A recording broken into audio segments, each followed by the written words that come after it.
questions? How has practice been so far this week? Been good. They had a good day yesterday, and got introduced to Missouri, and then had good spirits today. It was nice and cool out, and had good practice.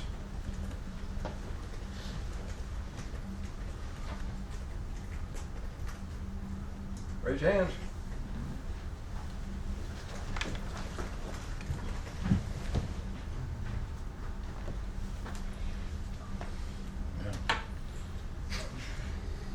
Jeez.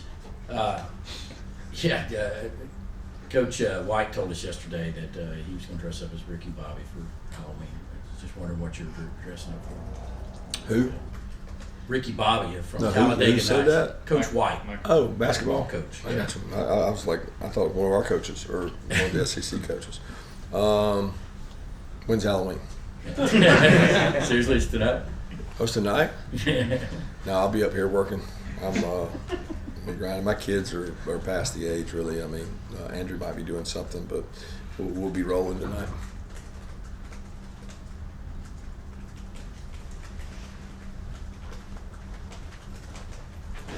What's your confidence level in the secondary going against a Missouri offense that not just has Luther Burden, but other talented wide receivers that are able to push the ball down the field? We'll find out Saturday. I'm always confident in our team and our players, but it won't be on just them. It'll be on, safeties, the rush, the linebackers, the down and distance, the field position. A lot of things go into stopping a good passing attack, and then they've got a great running attack. So it's not like it's just one-sided. But it won't just be on our DBs. It'll be on the collective group. It's not a individual unit. Coach, I know Robinson traveled last week. How much healthier does he appear to be this week? He looks much better. Kirby, when you're going up against a team that had a bye the previous week and y'all were playing, what's the added challenge there, and is there any different way of going about preparing for a team that's had some extra time off? No difference. What can you do? I mean, what would your different prep be? There's not. I mean, you get ready for the team you play regardless of the time they have off. I mean, there's a lot of things you don't control. You don't control that. You control the time you have, which I think that's what you try to maximize every week. Coach, when you look at Nate Pete and Cody Schrader, what sticks out about them on film, and just how do you guys prepare to, for two-head running back like that? Well, everybody we play has two running backs. They're physical. They're tough. I mean, we play teams with 3 running backs, 4 running backs. I mean, that's you can't have one running back in the SEC. You'll have none if you have one. But they're really physical. They run their tracks. They have great vision. And they catch the ball out of the backfield. They protect. They're complete backs. So it seems like everybody we play, in the SEC has good physical backs. They certainly do. And they've had a lot of success in the run game because it works together, pass and run. Is there anything you maybe do in practice or work on to try and improve red zone defense? It's been an area this year where traditionally you guys have been excellent, and it's just a random. Maybe it's a randomness thing, but this year more touchdowns allowed than perhaps traditionally. Yeah, we're doing the same thing we've done every year. So the result's been different, but the process has been the same. So we've tried to make a bigger emphasis on it. And when you say try to do anything different, we're just trying to do more of doing it right, like eye control, doing your job, stopping the run, those things.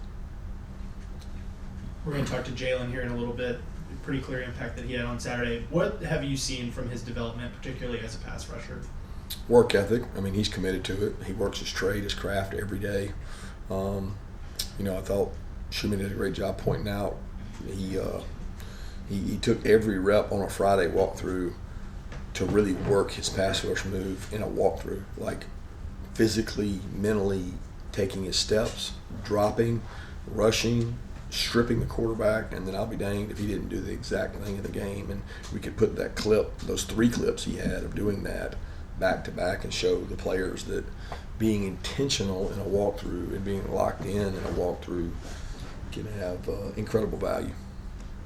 Just going back and watching the game this past week, what did you see out of Marvin Jones? Seemed like he had a little bit bigger impact than normal. Marvin's growing up. He's playing good. He's doing some good things. He had a few good plays. He had a few bad plays. He had a couple he wish he had back, but he did have some discipline and play a screen well. He had the fumble recovery. He's becoming more and more confident in his gameplay. Kirby, how have you seen Oscar handle these last few weeks? Because whether it's fair or not, you can kind of see that he could potentially feel more pressure after Brock got hurt. But just how have you seen him handle these last few weeks? Yeah, I don't see any difference. I mean, I know y'all find that hard to believe, but I mean, he played when Brock was here. He plays when Brock's not. He took a load of reps before Brock was injured. He takes a load of reps with Brock injured. He fights his tail off every day at practice. He works hard. If anything, he's just got more opportunities, and he's made the most of them. Coach, the team is 42-4 at home since you've been the coach here, and I'm sure you can recall with great detail. 3 of those losses were in the first year, and the other one against South Carolina. All of them were just about as fluky. So you're just a skosh away from not having a loss at home. Can you just talk about the importance of that, and I mean, any kind of importance you put on? Is that just fans responding and helping out and making it a more difficult place for visitors to play? Yeah, I think it's a collective effort, right? I mean, it's like, hey, we all chip in on this. We practice hard. We beat the hell out of each other out there at practice, and we want to put a good product on the field. We want to defend our turf. We feel like the championship teams at Georgia have not lost at home, and so you better not lose at home if you want to be a championship program. And we have a wall that kind of says that, like, you better not lose at home if you want to do something special. And the atmospheres help with that, but sometimes teams come in and play well, and you have to rise to the occasion to play against them. You mentioned yesterday that Cook gets the ball out in like 2.2, 2.3 seconds. What's typical for an SEC quarterback from what your experience, and how do you counteract that? I probably wouldn't have a good answer on that. That was only on my head because it's so quick he gets it out. And there's averages in there. There's play actions. There's rolls. I mean, he's not 2.2 all the time, but the ball comes out quick. So we've been thinking about dropping all 11, just seeing if it works. Hey, Coach, what were some of the things that the Tigers were able to do last year that was successful in last year's matchup, and does any of that go into this year's evaluation for this game coming up? Well, I'm sure every coach, if the staff remains the same, or maybe even if the staff doesn't remain the same, they evaluate the last game. I mean, we have a history with Missouri now, with Eli there, and you look at both sides of the ball. You look at matchups. They did a tremendous job. They kept us off balance offensively and kind of dominated the line of scrimmage defensively. So, what are you going to do to answer that?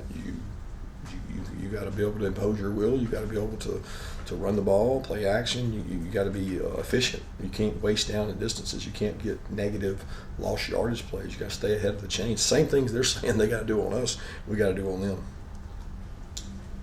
You guys converted a fake field goal there last year, obviously blocked a punt Saturday, and if I'm not mistaken, haven't allowed a punt return all year. What do you think it is that allows such success on special teams? Well, I don't know that we've been as successful as I'd like to be on special teams, but what allows you to be successful on special teams is good players. And what allows you to have good players is good recruiting. And you got to have a staff that's dedicated and committed to special teams and involved. I mean, I don't coach the special teams, but I'm going to be there for every minute of it because I think it's important. And I think when you demand excellence and they see the head coach's nose in the special team stuff, it makes them realize it's important. And we try to put a really large value on the special teams game. Yeah, where have you seen Malachi grow the most this year? Now, obviously, this game last year made a real big play chasing down Schrader. I think it was Schrader to prevent a touchdown there. Where have you seen him in his second year really grow and improve as a player? Confidence, Knowledge of the system, leadership. He's a great kid. He works every day. He listens. He's extremely coachable. I mean, parents did a wonderful job raising him, and he's just a joy to coach.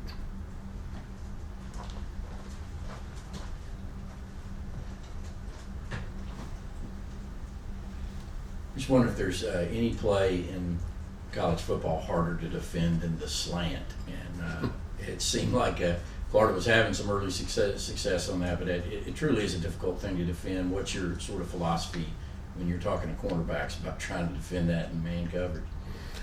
Well, if it was the hardest to play football, then I think everybody would run it. Why do some people not throw it? I think you'd have to ask an offensive coach that. We certainly did not play it very well the other day. You're correct in saying that, but a lot of it has to do with the coverage you're in, the matchup you got.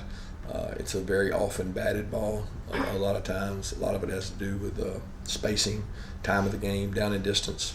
There's a lot of things that go into slants, and they did a good job executing it last week. Kirby, what have you seen from Christian Miller and how far he's come along this season? Gotten better with each week. He still hasn't tapped or reached his potential, but he's getting better. He works hard. He's one of the kids that enjoys taking reps against the scout team, even against the offense, because he gets to go against Sid. And he's like, Coach, I only get better if I go against the really good offensive line. So I love his work ethic. What kind of added confidence comes from winning a game on the road? Because it seemed like last year, this was one that y'all drew back on a lot, and the Auburn game this year, or coming back from a halftime deficit there. I think it gives you the belief that you're in every game. You can win any game, any circumstance, anything going on. But I mean, this team has kind of had those qualities probably since last year against Missouri. But it's not a situation you want to put yourself in often. Anything that's striking when you're watching the film about the new coordinator they have on offense? What kind of touch he's brought to that offense? I don't know how to separate what's his and what's Eli's. There's a lot of Eli flavor. That's probably why he got hired, because they have a lot of the same philosophy. There's new wrinkles. They're doing some really good things. They have talented players to do it with. He's done an unbelievable job coordinating it and calling it, and he was successful where he was. I mean, shoot, the guy won a lot of championships and he's played really good offense. Got a great name too. Other questions?